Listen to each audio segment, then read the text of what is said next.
Joanne Wilson, and this is Positively Gotham Gal. Real, honest, and meaningful conversations with women entrepreneurs about their approach to life, business, and everything in between.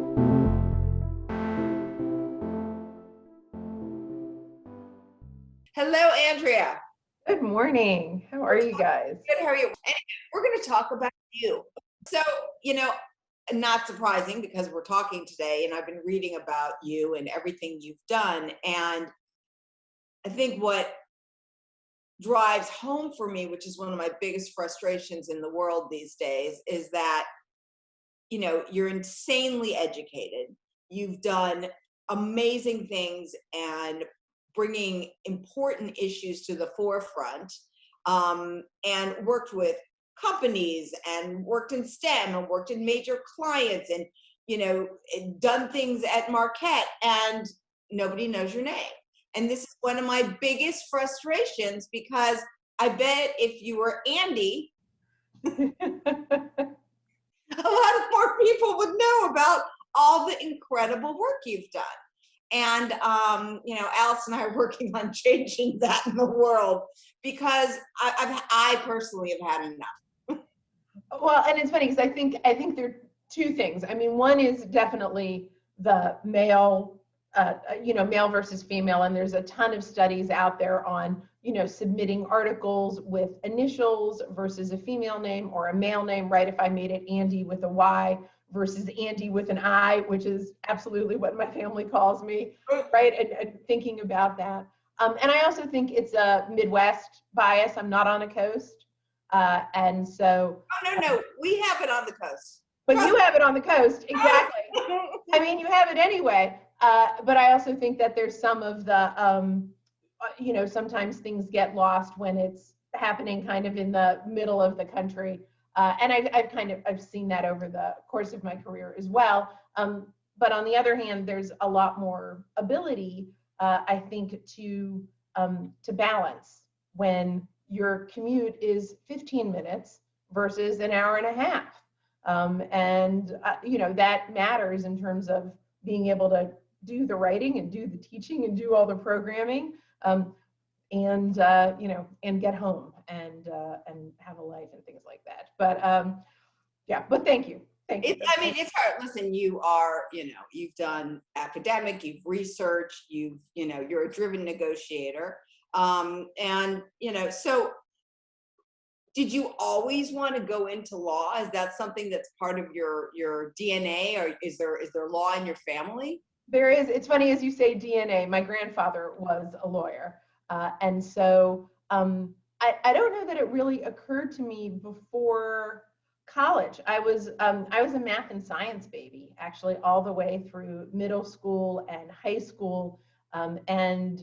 In retrospect, I realize, one wonders either with different family, I didn't have any scientists. I had a doctor, but not any scientists or engineers, or, different kind of coaching. Maybe in high school, I would have stayed the path, but in college, I showed up at college and loved history and politics and all of those courses. And one summer went to work for my grandfather in New York. I spent every summer, my grandparents are New Yorkers, as actually both of my parents are. So was in New York for the summer and working for my grandfather, and found it far more interesting to talk to him about his work and to read. Even I remember reading like a real estate book, right? Boring beyond boring now, right? With like real estate regulations and all sorts of craziness. But my alternative was Anna Karenina, terrific book. And I'm like, Anna Karenina, a real estate book. And I found them both really interesting as I was sitting there. And I'm like, maybe the universe is telling you something here about a potential job. And I really liked the flexibility that he had. And he was on Long Island in a nice village, and everybody knew him, and it seemed like a really nice life. Well, I don't think of lawyers as flexible because, you are client beholden. I remember many friends who were lawyers early on after graduating law school that missed weddings, missed events, and absolutely none of them are in law anymore.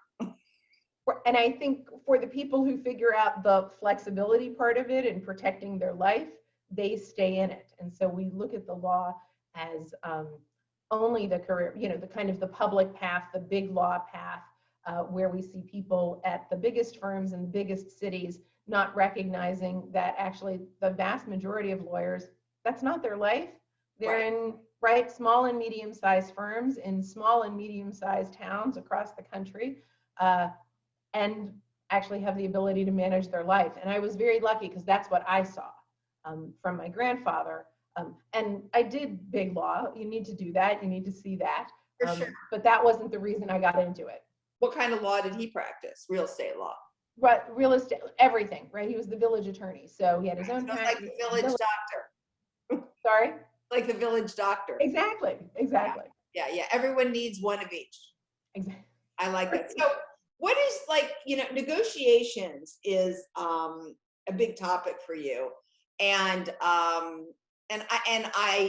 tell you a quick story is I had this young woman work for me, God, 15 years. Has it been that long? In the mid-90s, she worked for me. And she was a salesperson. And it was her first job. She was hungry. But I remember right before we went into our first meeting together, I turned to her and I said, "Shake my hand." And she's like, "What?" I said, What? "Shake my hand." And it was not a good handshake. And I said, "We're going to sit here until you shake my hand and look me in the eye, because that's what you need to do when you walk into a room. And if I've taught you anything, you'll remember that from me 20 years from now." And, it is similar to a negotiation, right? Because you feel empowered just saying, "Hello, I am here." So when was your first negotiation that you sort of had any of these aha moments? So it's funny because my mom, of course, would tell you all sorts of childhood stories that looking back, she knows. She's like, "Oh God, as a toddler, you were a pain. As a teenager, you were like you were negotiating your whole life."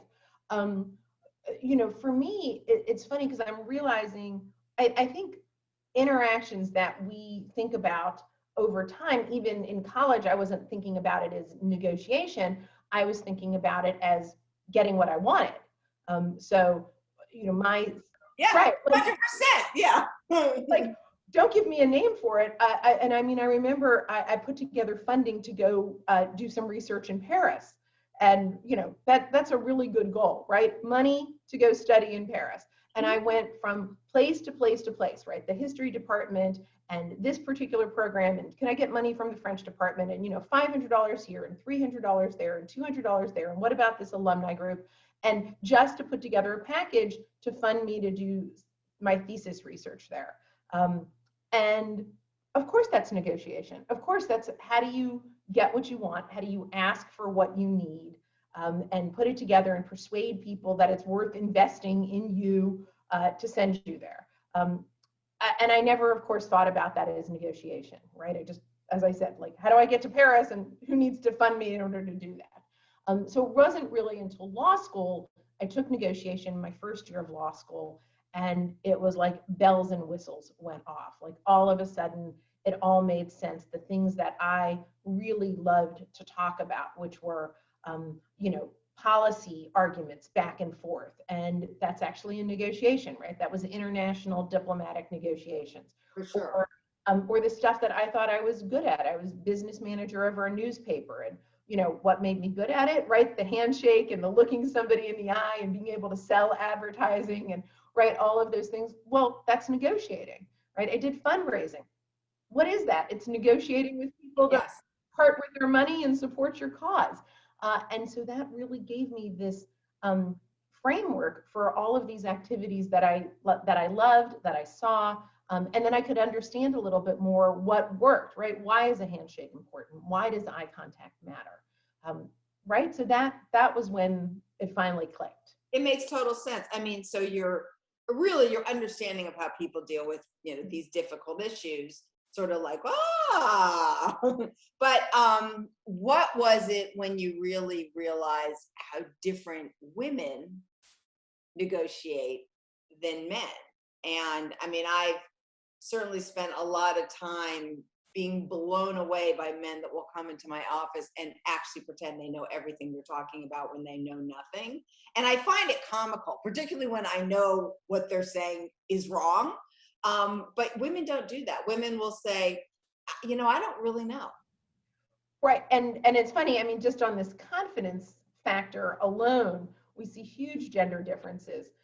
Overconfidence is a significant problem in negotiation, in that people will bluff, they'll make threats, they'll assume that there's, that things are going to work out, right? And we teach it as a negotiation error. But the fact of the matter is, it is an error for men. Women are more likely not to engage in that, to consult before deciding, to get experts in the room, to admit when they don't know it, which makes them really good, for example, at, I don't know, leading a country and consulting with scientists before they implement policy, those kinds of things. Absolutely, which makes them really great entrepreneurs because they cross their T's and dot their I's, but that is also a problem that they cross their T's and dot their I's. Exactly. And the same thing can then get you stuck because we also see that, men will apply for jobs when they fit one of the 10 criteria, and women will wait until they fit all of them and say, well, I fit 7 out of 10, but they're really looking for somebody that has all of these, and I haven't mastered, fill in the blank. And men won't wait for that. They'll say, oh, I'll learn on the job. I'll figure it out. And so that difference, right, it's problematic at both extremes. To go back to the question of when did I realize or really start thinking about gender differences, I'd say there are 2 points. One was in this negotiation class. We were about 2/3 through the semester. We've been learning things like overconfidence can get you into trouble and all of those kinds of things. And then we had what I think was basically Gender Day or something insane like that, where it was like, and now a message from our sponsors, right? Like, here's how women negotiate. And of course, this was the early 90s. The video that we saw was then probably from the late 80s, and it was like women in a giant, and it was like, here's how women do this. And it was this whole like getting along, and women tend to be more cooperative. And that didn't apply to anything that I saw. And part of this is recognizing not only how important our general socialization is for our behavior, but our family socialization. And in my family, I've been raised with story after story of very strong women who looked at rules and said, well, those are stupid, and I'm not following them. So the idea, I mean, there was a great grandmother who came over on the boat and then brought everybody else over, a great aunt who was a doctor in the Russian Revolution, and then kind of schemed with my grandmother so that she could lie when she got pregnant. Back in the day, you'd get fired the moment you were pregnant. So she hid her pregnancies, and I had a friend at Goldman Sachs when she got pregnant in the early 80s. The guy she worked with basically shut the door and said, are you a freaking idiot? You should go get an abortion. This is absurd. I mean, like, oh my God. Like, when I see things from the past in the 80s, because I remember getting to work in the 80s and thinking, what the fuck? This is how it works?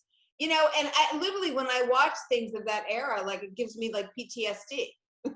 It is mind-blowing. I know to my students, I mean, even in the late 90s, I didn't have maternity leave.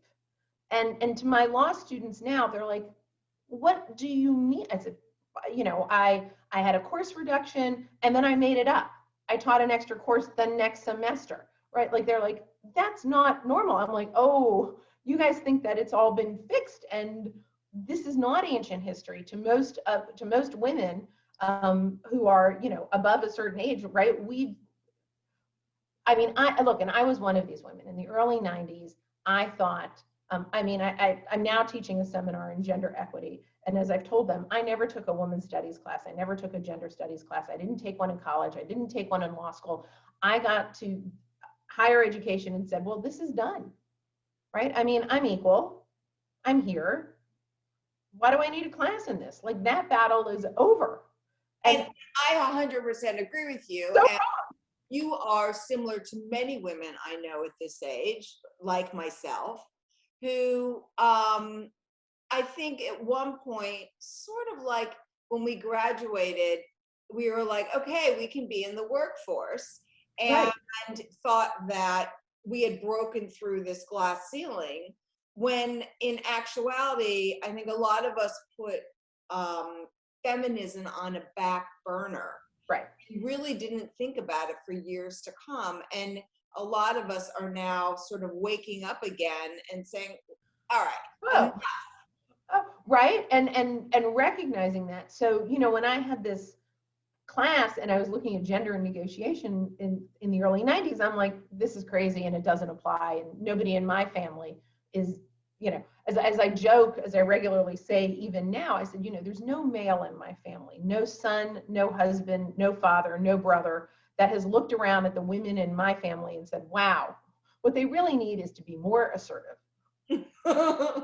no. Not a thing in our family dynamics. Mm-hmm. Having said that, once I started teaching, I mean, that was the other aha moment. So by the late 90s, as I was teaching negotiation and seeing classes, right, 50-50 men and women, then I was really exposed to the fact that there were more women coming in who were not feeling confident, who didn't ask and assert for themselves, who did have that kind of socialization where negotiation had to be something that was hidden or handled carefully. And that too was eye-opening, right? That even if it didn't apply to me, it did apply to a lot of people.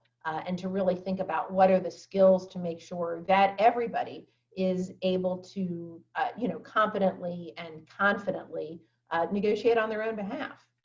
So you're the first director of the Marquette Institute for Women's Leadership.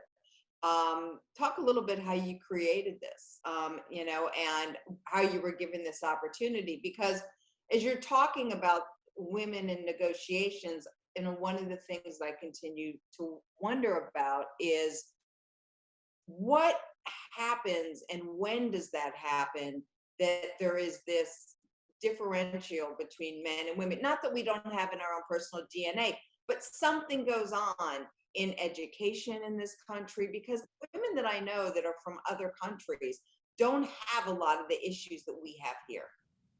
Right. I'm going to blame 7th grade.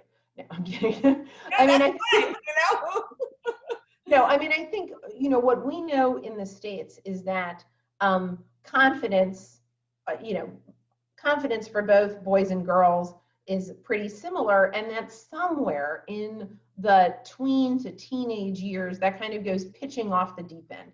I mean, not for everybody, but for a chunk of women, and again, it happens to boys too, right? It's just a question that it seems to happen to more girls who then become women, that if you track confidence levels over time, it doesn't start going back up until the 20s, right? So we're not talking about women in their 30s and 40s and 50s who can't negotiate on their own behalf. They do, they've got this, right? Anybody who's successful at business has figured out how to talk, right? That's not a thing. But what we have is, in some ways, the legacy of this socialization or this damage or whatever it is that has happened, in that you're trying to catch up. So you're not negotiating for your first salary. And as I point out, I didn't negotiate for my first salary. I literally got hired to teach negotiation and didn't counter offer on the money. I mean, I countered on all sorts of other things, and I got summer funding for this, and I worked on my teaching load, and I had just given birth. I showed up, I gave birth in June and started teaching in August, and, kind of insane stuff. So I was figuring out all of that. And right, my first raise was when a guy got hired the next year, and my dean said, well, we're going to give you're going to get a raise too, because I'm not paying someone who was hired after you more than you. Right. So I had someone who believed in structural fairness, and we have tended to look at pay equity as an individual problem of women not negotiating or not starting out as high salaries, and not recognizing that this is a structural problem, and the people who are responsible are the ones who get to look at all of the salaries and say, oh, well, wow, there's a pattern there, and we don't want to be running an institution, organization, university, whatever it is, in which there's unequal salaries, right? Mhm. That pay inequity is continued. And so that's what's happening in, I think, your 30s and 40s is in some ways trying to make up for either not negotiating early on or for the fact that you did step back and now you're coming back into the workforce or whatever it is, and recognizing that, yes, there are individual things you need to be thinking about in terms of building your confidence and knowing your case and being able to negotiate and having criteria, but there's also systemic factors that we can fix and should fix Oh, for sure. at a systemic level. Making sure that people don't ask about your salary history, right? There are states and now cities that ban companies from asking, well, what did you make before? Because they understand that that legacy It's is irrelevant. problematic, right? And it's both for, I mean, the studies have shown when you ban salary history, it raises women's and minority salaries. And that's exactly who we should be targeting. right. You know, I remember, I mean, I always negotiated. I think of negotiations for your salary or a job. It's like when you buy a house, if you don't get the right price, you got to always be able to walk away. Right. I had a friend that got her ultimate job out of graduate school working for a big sports organization. And she told me when she went in for the interview, she was so overwhelmed and excited. She said, I want this job so badly, I would take it for free. Right. And I thought, are you kidding me? Like, why would they ever pay you what you're worth? Like, you literally just opened the door to being dismissed, not only on your salary, but everything that you do, because you did not come in from a strength, from a position of strength. Right. Well, and again, advice then of thinking, get the job, first get the job, and then, right? I mean, again, another systemic fix is to think about the network. So now with the internet, right, whether it's Glassdoor or other places, there's far more pay transparency. But men have had those networks where somebody's telling you when you come in, hey, negotiate for that, or by the way, here's the operating salary or whatever it is. We need to do our research. We need to do our homework. And there's no substitute for not, for finding out what everybody else is making. And so again, we now know that greater pay transparency leads to more negotiations and women being better paid for it. So again, that's one of those systemic fixes. And look, that's what an institute can help with, of kind of raising awareness. These are the things that can fix it. And these are the things that we need to band together to, frankly, demand systemic change. So what are some of the classes that you're teaching over there? So the Institute is set up on, I would say, like 3 different legs, right? One is that we're looking at pioneering research and how can we're housed in the Office of Research and Innovation. This is really first and foremost as a university. What do we know and what can we learn and what can we prove by virtue of it? And so even I just came out with a report on law firm equity in Milwaukee, right? Because again, transparency is step 1. If we don't know what the issues are, we can't talk about them, we can't push for change. And so really getting that research done and creating a network of researchers. We've done that now across campus. There are 80 people across campus that are doing work on gender one way or another. And what I hope post-COVID is to really create a city network. There are plenty of wonderful universities in the neighborhood, and how can we work together again to kind of, first and foremost, what do we need to know? The second part of that, obviously, is then programming based on that. And that's in both ways, right? What's the individual, all right, let's train women to negotiate. But then what are the systemic things that we can think about? How are we hiring? How do we recruit people? What are best practices in retention, in creating climates of inclusivity, which is, look, every company is trying to figure that out right now. Every company. I mean, every company is trying to figure out more diversity, more understanding of family issues, more understanding, particularly for women. And they should have woken up to that a long, long, long time ago. I mean, even looking at Chase, who, JP Morgan Chase, that came out that they're going to set this much money aside for Black founders in the real estate world to make and feel that they have access to this capital that they've never had access to. And then there's part of me that's like, okay, you guys are the ones that screwed all these people for years, and now all of a sudden you get to make amends. And so it is a very strange time that we just sort of move on, and no one has said, well, why did you guys give all those people those horrific mortgages so they could never pay them back? But you didn't do that for white people. Can we talk about that before you set aside $30 billion? Right, and I think it's the same thing of the, when you hear companies saying, oh, like one of the things we've been running a pay equity series, speaker series this spring, again, to raise awareness on, what does a paycheck audit look like? How do you conduct this? What are best practices, banning salary history, pay transparency, right? And you hear companies saying, well, we can't afford that. And they just leave it there, as opposed to what you're saying is that you can't afford to pay women fairly, so that you're going to continue to make profits from the fact that you're underpaying a percentage of your employees based on gender. 100%. What? What do you mean you can't afford it? Yes, there's going to be less profit when you pay your employees fairly. Okay. And by the way, that's short term. Exactly. Because most people will stay. Exactly. They'll stay, they'll make more money, and the firm will do better. And all of these fixes are short term. I mean, even what's going on with government now, all the money they're going to put into, our stratosphere with changing things of our foundation that have been literally allowed to rot since the Reagan years. Yep. And will we have inflation?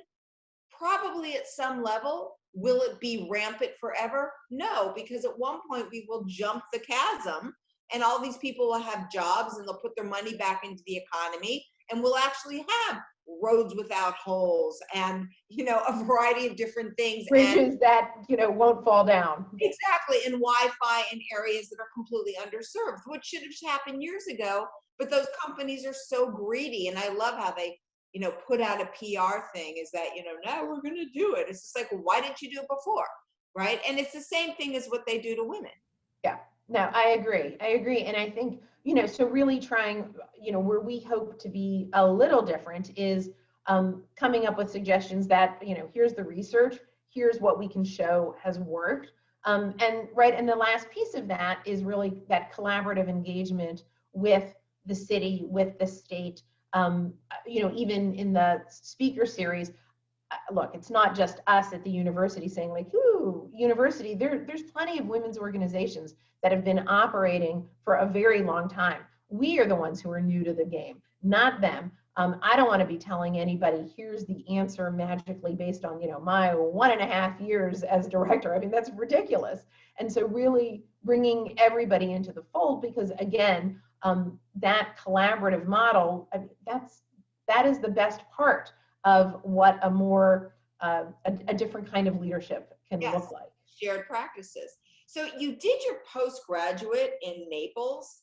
And does the style of negotiation for women differ over there? Is there more, are women more, do they acquiesce to more men, or do they just, there has to be differential. I mean, I work with a woman for years that grew up in Lebanon, and she was like, what's with this woman thing over here?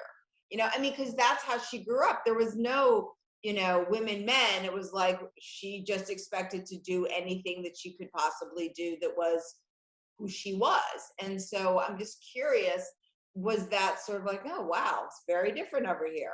Well, and this was, I assume you mean the summer, this was actually in Florence, which is lovely.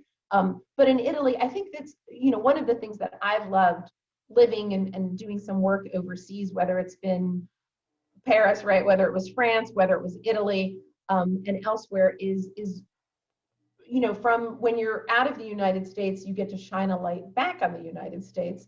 And it gives you a little bit of perspective of like, wow, so these set of assumptions that the water that we're swimming in, that we don't even realize, right? When you get out of it, you kind of have the ability to look back and say, oh, that's a different set of assumptions. And oh, that's really interesting. And I wouldn't say necessarily that other societies, I mean, one could look at Scandinavia as kind of really trying to go very far in terms of gender equality. There's plenty of sexism going on in France and Italy, Mediterranean countries. Yeah, everywhere. I actually think there's a lot, again, this goes toward recognizing where does your own set of assumptions come from? And how does that impact your negotiation behavior, right? So when I talk about like, if you and I were negotiating, right, and I said something or did something, you might look at me and say, oh, she's saying that because she's a woman. Or she's saying that because she's white, or because, I'm a professor. Well, oh, that's so wonky. Like, what, such intellectual gobbledygook. Like, I can't believe that, right? But there's a lot of other things going on, right? Am I saying that because I'm the firstborn?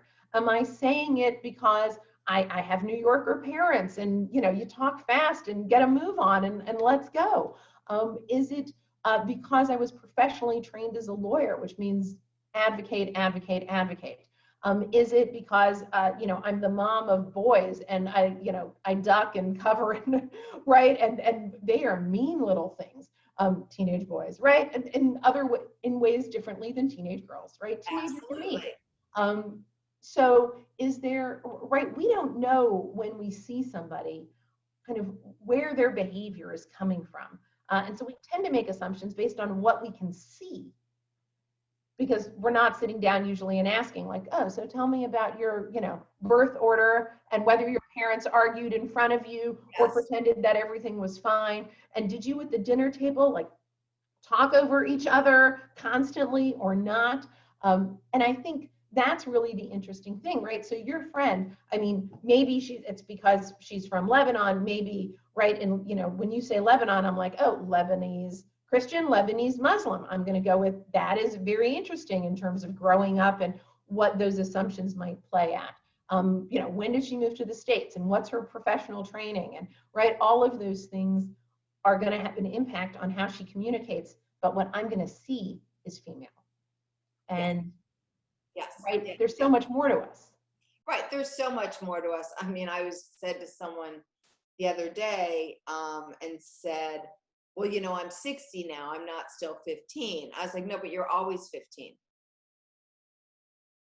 Because all of that carries with you in how you look, see, and, walk through the world. Of course, you can go back and think about it and understand why, but it impacts who you are. It's like the dots connecting in your career, the dots connect in who you are as a person and the experience you had in your own life. Right. I mean, there's some great research that like your music tastes are imprinted at like age 13, which is petrifying when you think about what you were listening to when you were 13. Maybe you would have chosen more wisely. Who knows? But right. But if music is imprinting in our early teens, of course, our communication patterns, our assumptions about the world, how much do we speak, at what volume, at what pace, on whose behalf are we comfortable talking, right? That all imprints. So I love that way of thinking about, right? That 15-year-old is always with you. Always. So in your recent blog post, you talked about Oprah and the use of negotiation. And, on a side note, I've always been obsessed sort of with the royal family. So when I went to school in London in college, Diana had just married Charles, and I literally stood in line for like 5 or 6 hours to see all of their wedding gifts, which was like unbelievable what people would give and countries would give. I mean, it was crazy stuff. And so, and I've watched The Crown, and me too. I followed all of this stuff. I went, I think I went to a hotel really early in the morning to watch both of the weddings and, eat crumpets and have tea. And so obviously I watched the Meghan Markle interview. And Absolutely. and so I'm curious, what did you think about that negotiation and that role in pop culture? Because afterwards everyone's like, Oprah's back, what she's good at, and it's like, okay. Right. And so, I mean, when I've been blogging this month on how we should be, so to step back, as you and I have discussed, right, there's a whole host of women who don't view negotiation as something that is part of their repertoire of one of the skills that we should just have automatically. And I think part of that is that when we think about great negotiators, at least in US culture, we tend to look at great leaders. And so we've looked at presidents, we look at past secretaries of state. And so we talk about Abraham Lincoln and his team of rivals. We talk about FDR. We look at James Baker or Kissinger or George Shultz or whatever. And those are our icons of like, aren't they clever and smart in the way that they negotiate? Or we have business models of great negotiators who also are primarily male. And so one of the things that I wanted to do with the blog is to highlight where there are plenty of female role models for different skills. And that even if you're not going to grow up and be president or secretary of state, and by the way, there are now plenty of female secretaries of state who are brilliant, brilliant at their job. Certainly, yes. No, Madeleine Albright comes to mind immediately. Right. And we've had a history now. We have Madeleine Albright and Hillary Clinton and Susan Rice and Condoleezza Rice. And right, there are all of a sudden a lot of female role models, but we didn't grow up with that. And so how do we make sure that the next generation is not only looking at what I would call the professionals, right? And again, yesterday's blog I posted on Jacinda Ardern and Angela Merkel, and we now have female leaders as well, at least around the world, who are doing a terrific job. But again, maybe you don't see yourself as a political leader. You see yourself as, whatever you're doing in life, where can you find negotiation skills that you have, and how do we recognize that? So I was talking about Oprah, in what makes her so talented is her authenticity, her openness, her willingness to not beat around the bush, to not pretend. And the fact of the matter is, any of us can do that. We also don't have to grow up to be Oprah, although, goals, right? Like that's a great thing. You should go do that. And even if that's not your goal, how do you bring your authentic self? How do you realize that taking a risk in being more open and more vulnerable, as Oprah has done, look, as Meghan Markle did, as Diana did, as Chrissy Teigen did, in talking about her miscarriage, that vulnerability, right? And how, I think we've been trained that you can't be vulnerable because that's soft or that's weak. And the fact of the matter is that being open about your vulnerabilities is strength. If you are willing to point out what you don't know or what's wrong or what happened, then what are people going to use against you anyway? What are you going to say? Wow, you don't know what you're talking about. I know I don't know what I'm talking about. I never did fill in the blank. I'm here to learn. What I do bring to the table is this, and this skill, and those things I'm really good at. Right. So well, I think it's the same thing with entrepreneurs, right? It's right. Like when they go into the room, particularly women, and I think one of the reasons that I've had this incredible relationship with so many women who've come into my office is they feel authentic in my room because I allow them to feel authentic, and I'm authentic. I'm not political. I don't care. I will say anything. And some people would say, oh my God, you should, never do that. I mean, I emailed a candidate who's running for mayor and it's like, have you thought about this? And which is so, who am I to do that? And then they email me back. They're like, we are thinking about that. I love that, so I think that is one of these things that are sort of being unbundled these days in regards to be yourself, be authentic. You shouldn't be how a man behaved, and vice versa. A man should be how a woman behaves. You should be yourself, and you should feel free to say what you want to say and ask for what you want to say and not be dismissed for that. So yeah, I think you're right. I think Oprah has just done what all of us secretly wish we could do, which is ask those really hard questions. Mhm. Yeah, yeah. Right. Interesting. Right. Well, and I think because she's been open, she has the credibility to ask others to be open.